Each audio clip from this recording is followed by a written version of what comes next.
Hola amigos, ¿cómo están? Bueno, vamos a analizar un concepto sumamente difundido que es la diferencia entre la fisiología fonatoria y la función fonatoria.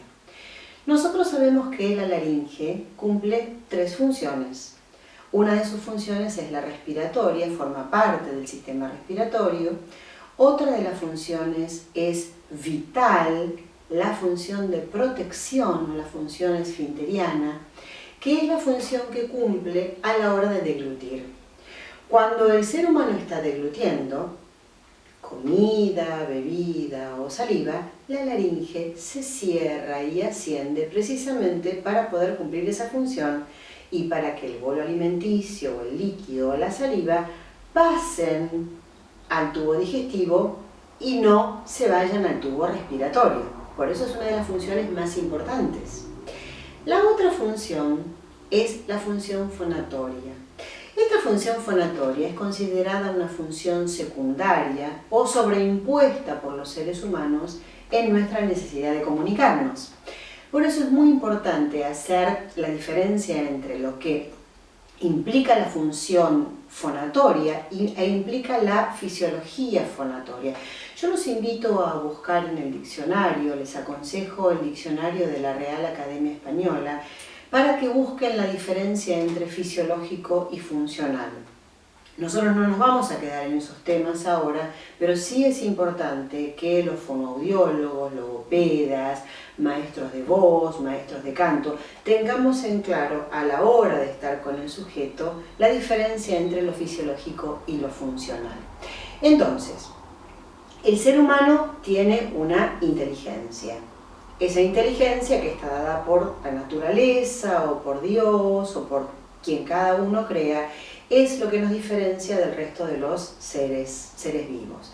Esa inteligencia entonces es la que nosotros tenemos que utilizar a la hora de trabajar con el paciente, con el sujeto, con el alumno de voz. ¿Qué implica esto? Que nosotros tenemos que enseñar a esa persona a fonar desde lo funcional, porque la fisiología fonatoria, estén atentos que acabo de usar la palabra fisiología, es un poco limitada.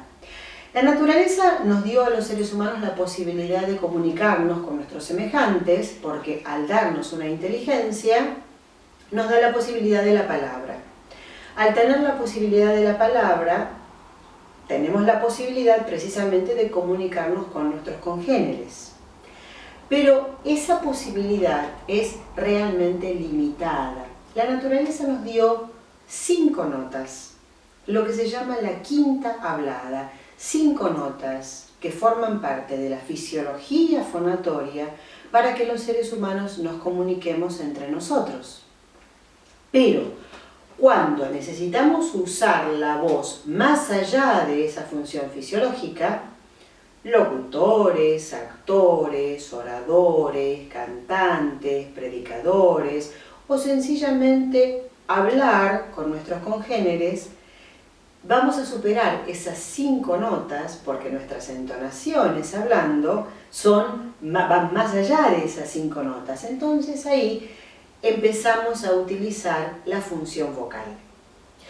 Es importante que sepamos que hasta el mi central, hasta la nota mi central, que sería en Hertz 329 Hz, la laringe funciona fisiológicamente, desde su fisiología fonatoria, pero a partir de esa zona tenemos que educar la voz.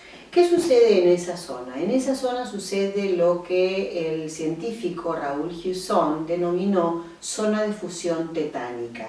Es donde la laringe ya quiere tensarse e ir a su función fisiológica, que sería la de ascenso y cierre, cumpliendo su función deglutoria. No nos olvidemos que la función primaria de la laringe es la deglutoria y no es la fonatoria. Es por eso que los logopedas, fonoaudiólogos, todos los que nos especializamos en esto, en la voz, debemos enseñar a la persona a fonar por encima de ese mi central. Fonar por encima de ese mi central es comenzar a construir un aparato. Y acá está la gran diferencia entre el concepto de sistema y el concepto de aparato. Ambas palabras también invito a que las busquen en el diccionario, pero vamos a hacer una somera aproximación. Un sistema, con respecto al ser humano, con respecto al cuerpo humano, es un conjunto de órganos que cumplen una misma función y fundamentalmente vegetativa. Un aparato es algo construido por la inteligencia del hombre. Acá estamos nuevamente abordando la palabra inteligencia, la inteligencia del hombre. Un aparato es, por ejemplo, los brackets, una licuadora, un lavarropas, una computadora. Es un aparato construido por la inteligencia del hombre, no es un sistema. Entonces es importante que nosotros, los que nos especializamos en la voz, a la hora de trabajar con el sujeto, tengamos claro que vamos a ayudarlo a construir ese aparato. Un aparato vocal que va más allá de lo fisiológico. Por eso, una de las frases que yo utilizo muy a menudo es que la voz es algo perfectamente natural, pero no naturalmente perfecto con respecto a las necesidades que tenemos los seres humanos hoy. Entonces, ¿qué sucede? Hemos hecho la diferencia entre sistema y aparato y ahora lo importante es la pregunta de si el cerebro reconoce la función fonatoria como nosotros los seres humanos la usamos actualmente, a la voz, la reconoce como una función natural. ¿Qué les parece a ustedes? Repito la pregunta, ¿el cerebro reconoce la función fonatoria como los seres humanos utilizamos la voz hoy en día? Cantando, actuando, comunicándonos con nuestros semejantes, dando clases, siendo docentes. La respuesta es no.